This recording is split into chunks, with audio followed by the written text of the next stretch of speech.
sabe como é o trabalho de jornalista? Você sonha em ser jornalista? Como está o mercado do jornalismo no Piauí? O jornalista da TV Band Piauí, Emanuel Pereira, vai conversar comigo sobre seus sonhos e sua profissão. Emanuel Pereira, você é jornalista da TV Band e está aqui para falar sobre jornalismo e sobre paixão. Gente, mesmo. eu falo que quem faz teatro, quem faz jornalismo, faz por paixão, porque não... Com certeza, é verdade, pensando é por em amor. dinheiro inicialmente, não é muito, né? Pois é. E aí, conta como é que foi sua história. Bom, muito obrigado pelo convite, é um grande prazer estar aqui. Minha história começa lá em 2007, quando eu saí de São Raimundo Nonato, minha terra natal, e vim para Teresina com o intuito de estudar medicina. Mas foi aos 15 anos que eu descobri que a minha grande paixão era a comunicação. Eu já sentia essa vontade de fazer jornalismo, de estar diante das telas, mas por conta de questões financeiras mesmo, do salário, eu fui para o direito, mas eu sentia que faltava algo. E esse algo, sem dúvidas, era o jornalismo. Eu decidi cursar jornalismo aos 28 anos, já me considerava até um pouco velho para profissão. Eu não tinha grande expectativa. Não tinha grande expectativa para uma prosperidade dentro desse meio, mas eu decidi fazer porque era um sonho. E à medida que o tempo passou, esse sonho se realizou e hoje eu já estou há 3 anos atuando como jornalista. Há 6 meses sou formado, desde 2022 eu trabalho, já iniciei como estagiário, claro, e agora eu me consolidei como repórter e apresentador da Band Piauí. Eu quero lhe dizer que o que me chamou a atenção em você foi exatamente o seu trabalho. Quando eu vi que eu participei de uma série sobre bordéis, Isso. aí vamos falar sobre as séries que você está se especializando mesmo, né? E aí, quando eu vi, Manuel, eu fiquei encantada com o teu trabalho. Obrigado. É de uma delicadeza.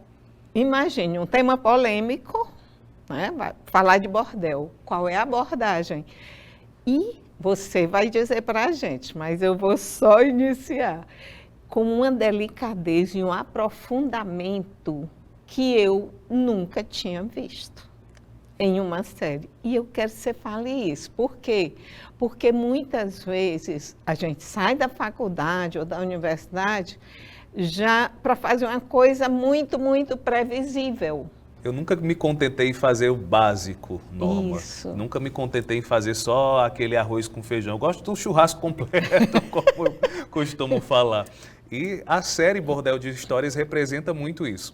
Essa foi a 7ª série de reportagens que eu fiz. Eu já estou na 9ª série de reportagens, mas foi um desafio muito grande fazer esta série.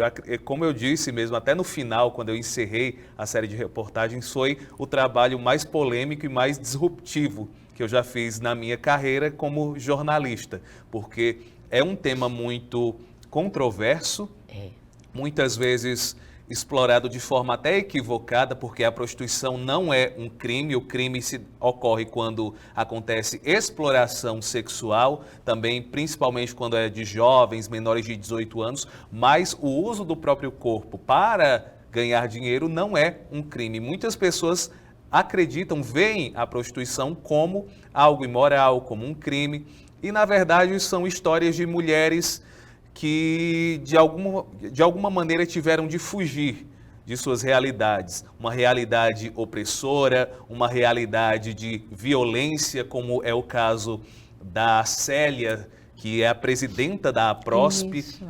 Não eram só as dores do dia a dia que assolavam as costas e o coração. O marido carregava a violência dos homens em seus punhos. Quando a ira o consumia, batia nela e nas filhas.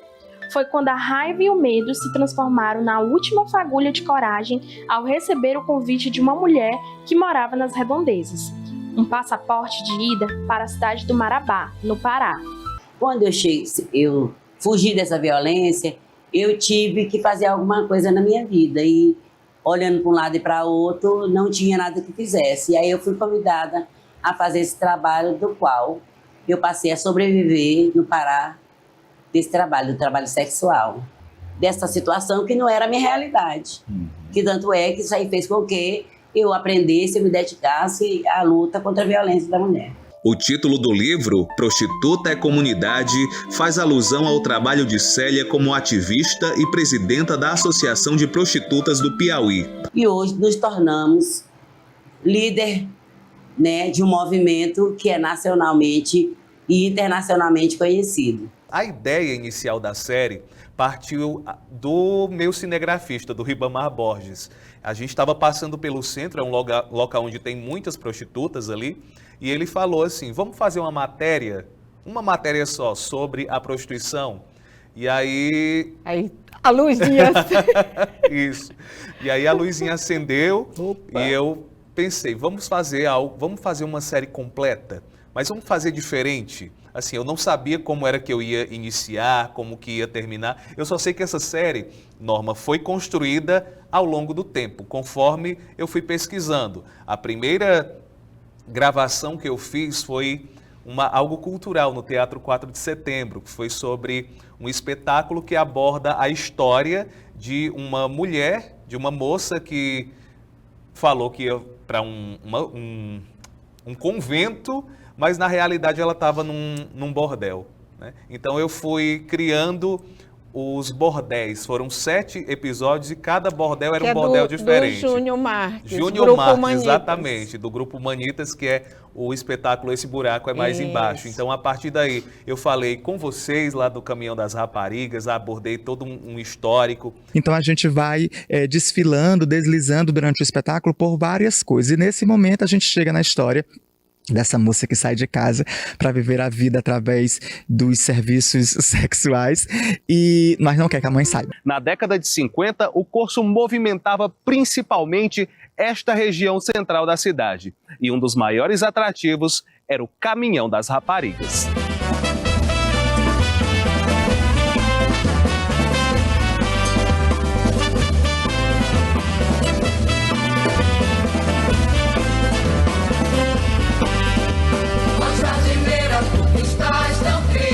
E aí a gente vê uma coisa importante, porque somente o carnaval tem essa capacidade de inverter a ordem, o sentido do comportamento dos sujeitos, da moralidade naquele período que é o carnaval.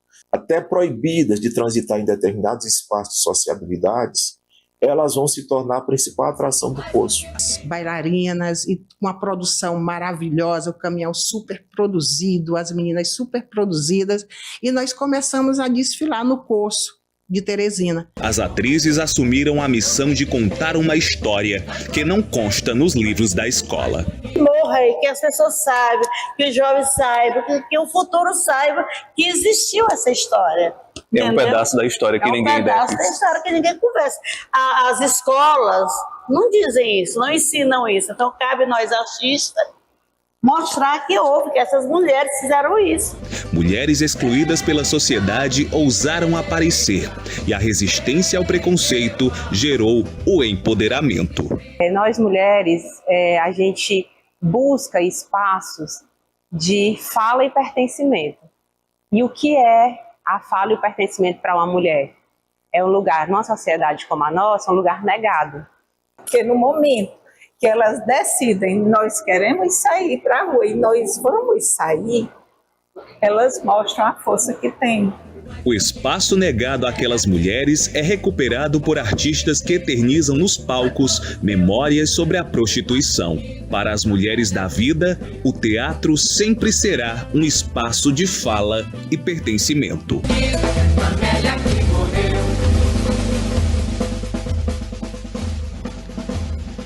Também falei com o grandioso Assi Campelo, que tem um espetáculo, Os Salvados, em que uma das personagens principais é uma prostituta. A A estante cheia de troféus representa a carreira vitoriosa de 45 anos na dramaturgia piauiense. Assi Campelo coleciona trabalhos extraordinários como a peça Os Salvados. A obra narra a história de um grupo de romeiros que sofrem um acidente. Uma das sobreviventes é a prostituta Maria da Luz. Ela vai para essa romaria não para pagar a promessa, mas para sobreviver através do seu trabalho, né, da sua prostituição. Ela vai para faturar dinheiro com os romeiros. Né? E aí, como ela sobrevive do acidente, entre os 5, né, personagens sobrevivem, ela se transforma num pivô, né, muito grande, de uma força muito grande no espetáculo, porque a partir de que ela é descoberta que ela é prostituta, todos os outros personagens passam a tratá-la, né, de uma forma discriminatória. Né? Este trabalho controverso rendeu elogios e críticas ao dramaturgo. Na década de 1980, Assi Campelo recebeu o prêmio de melhor autor. Mas nos anos 2000, a peça não agradou parte do público no Festival Nordestino de Guaramiranga, no Ceará. A presença de uma prostituta entre os romeiros incomodou aos críticos de teatro. Então eu fiz essa abordagem histórica, artística, antropológica, social, justamente para mudar um pouco do que já se fala sobre a prostituição e promover valorização a essas mulheres, entender por que elas estão nesta situação. Se elas escolheram, se estão por necessidade, isso não importa. Elas merecem o nosso respeito. Eu acredito que existem muitos rótulos para as mulheres, né? E, no meu ponto de vista, não existem mulheres dignas, mulheres indignas, mulheres para casar, mulheres para ficar. Eu acredito que existem mulheres, e cada qual com uma história de vida que merece ser ouvida. E eu sentia muita falta do jornalismo piauiense ouvir essas mulheres. E eu sempre tive muito interesse nesse tema e ainda não tinha feito uma abordagem nesse sentido. Estou iniciando com você, porque é muito importante. São mulheres invisibilizadas. Sim, marginalizadas. Totalmente. Elas estão numa situação que elas precisam ser ouvidas, ser cuidadas. E me chamou a atenção, Emanuel, uma delas de dizer, não, eu vim porque eu queria, porque eu gostava, eu gostei de viver essa vida. Isso não é um incentivo. Com certeza. Mas tem foi uma essa escolha realidade. dela, tem essa realidade. Né? Ela Isso. disse que queria ser livre, que queria amar, que se sentia presa. Ela era aprisionada ali. Ela disse até, não, eu nasci para ser mulher da vida mesmo. E está tudo bem. Ela não cometeu nenhum crime, ela não fez mal a ninguém, ela ainda tem contato com os dois filhos dela. Sim, e ela não se arrepende. E por que ela tem que se arrepender? Se ela fez o que justamente a vontade dela. Né? Então, ela deu esse depoimento muito bacana e deu uma lição muito grande de tolerância, que é uma besteira falar, ser preconceituoso. Ela falou com essas palavras, é uma besteira. E realmente é uma besteira mesmo. A gente tem que promover o respeito a todas as mulheres. Natural da cidade piauiense de Porto, ela estava cansada da vida restrita pela família. Então, na década de 1960, após fazer o almoço, ela deixou o marido e os filhos e viajou para conhecer o mundo. Eu deixei o de comer no prato e fugi, mas uns caminhoneiros. Eu era ruim mesmo. eu era da folia mesmo. Eu queria andar. Eu fugi, mas um caminhoneiro.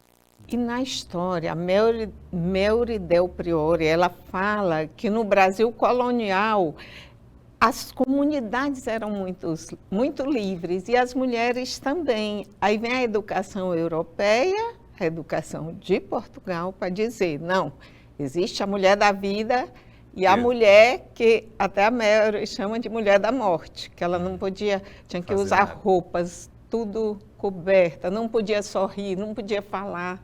E é interessante que a gente saiba qual é a causa, de onde vêm determinados comportamentos. Com certeza. E eu acredito que a gente deve justamente erradicar esses rótulos que existem ainda desse período colonial, mulher da vida, Gente, todas as mulheres estão vivas, todas as mulheres são da vida e elas têm a liberdade de fazer o que quiserem, de darem o rumo que elas quiserem para as vidas delas, porque foram anos de luta, décadas, e ainda lutam para conquistar esse reconhecimento, para conquistar espaços que foram negados a vocês durante anos.